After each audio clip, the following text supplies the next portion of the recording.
I wouldn't want it to be too perfect every night.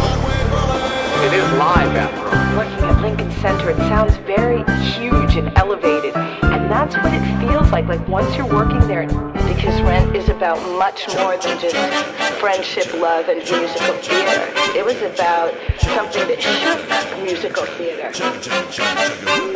People are becoming more and more comfortable with, issue of people being different. I mean, we do it all.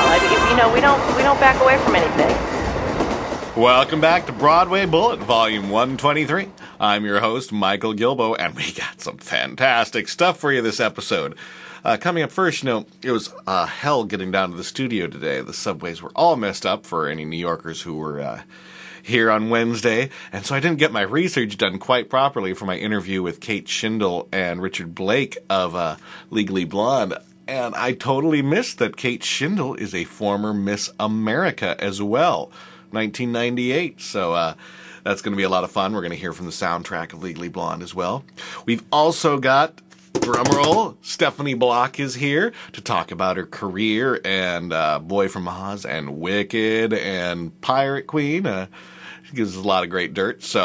And, long awaited, we have got the second installment of Broadway Abridged Live. This week, Gil Verode and the crew take on a chorus line. Plus, on the positive side, is back this week. I apologize for everybody who missed Marty last week. I ended up a little bit ill, and I was unable to meet him in the studio to record him, so that was my bad. All right, well, let's not waste any time and get into this great episode.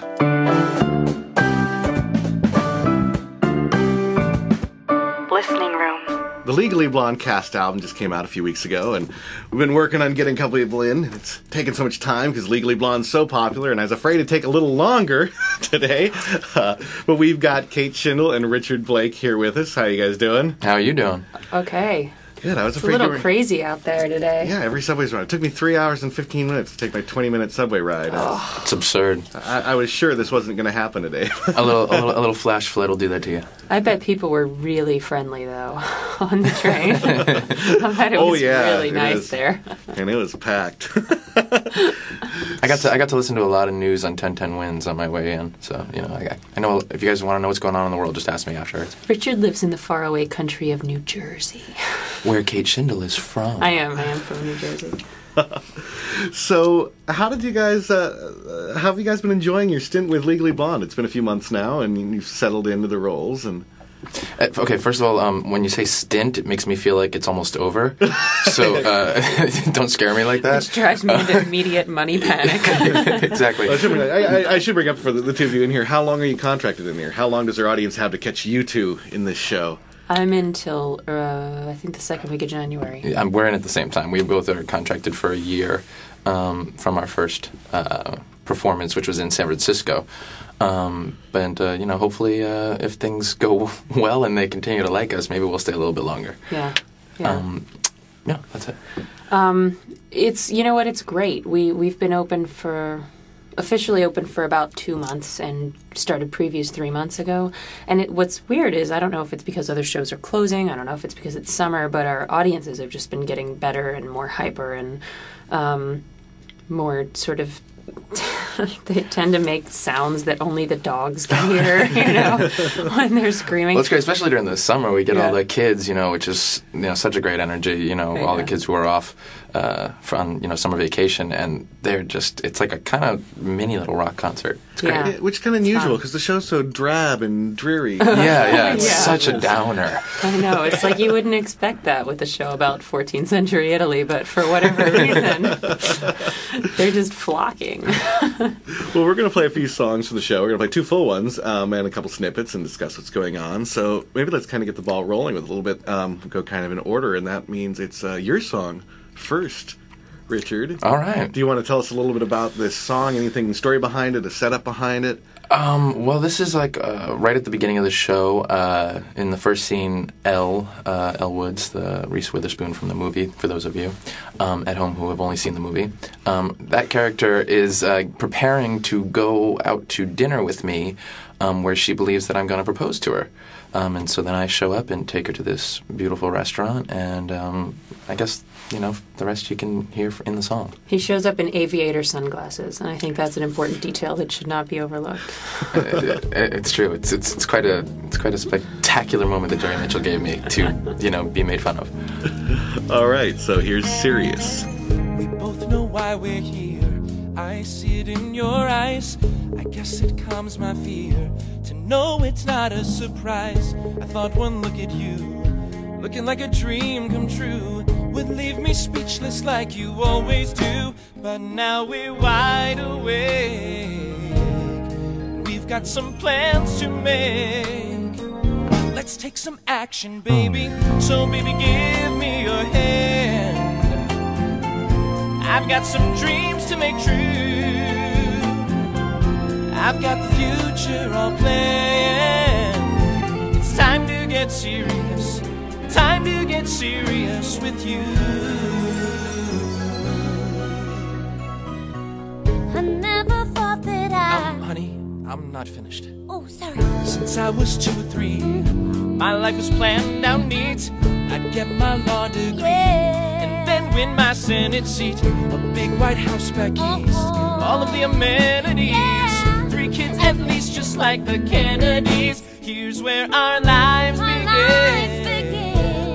But just where do you fit in? Let me in. I'll break it down now, baby. So baby, give me your hand. Here's my hand, here's my hand. I've got some dreams to make true. We both have dreams to make true. I know that you'll understand. I understand. It's time to get serious. Time to get serious with me. Serious. Gotta wake up and take a journey. Serious. I'm telling you as a future attorney. You want the moon and sky? Then take it, don't be shy. Baby, that's why you and I should break up. Baby, I'll give you my hand. We won't. You're breaking up with me? I thought you were proposing. Elle, if I'm gonna be a senator when I'm 30, I'm gonna need somebody serious. Less of a Marilyn, more of a Jackie. Serious. Somebody classy and not too tacky. What? Okay, that came out wrong. Baby, let's both be strong. I mean, we've known all along. Just shut up. What does that mean? I'm not a Jackie. I'm not serious. But I am seriously in love with you. Baby, my future's all planned. I've got some dreams to make true. I thought that you'd understand. It's time to get serious. Time to get serious. Check, please. So heading from, Sanford, you guys are both in the San Francisco production. Yeah. Coming over here.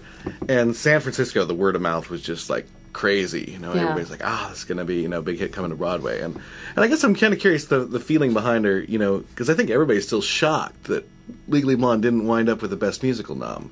Ooh, you're going to get into the controversy. Our producers sort of gathered us on stage the next day because we don't do Tuesday night shows, so the nominations came out on a Tuesday, and we came in for the Wednesday matinee, and there was this announcement that's like, so Hal and Kristen would like to see everyone on stage. Don't worry, it's nothing bad. We're not closing. And Hal basically said, something crazy. He said almost exactly, something crazy happens every year with the Tonys, and this year it was our turn. But then they sort of turned around and said, and with the money we're not going to spend having to perform on the Tonys, we're going to put it all into marketing, and here's our plan. And they didn't panic at all, so neither did we. And what's lovely is that the audience for the show only seems to be growing, aided, I think, by the release of the album, which people seem to really like. But Richard's been in more Broadway shows than years I've been alive, so he probably knows better about some of that. Yeah, no, I mean, it definitely was kind of a shock,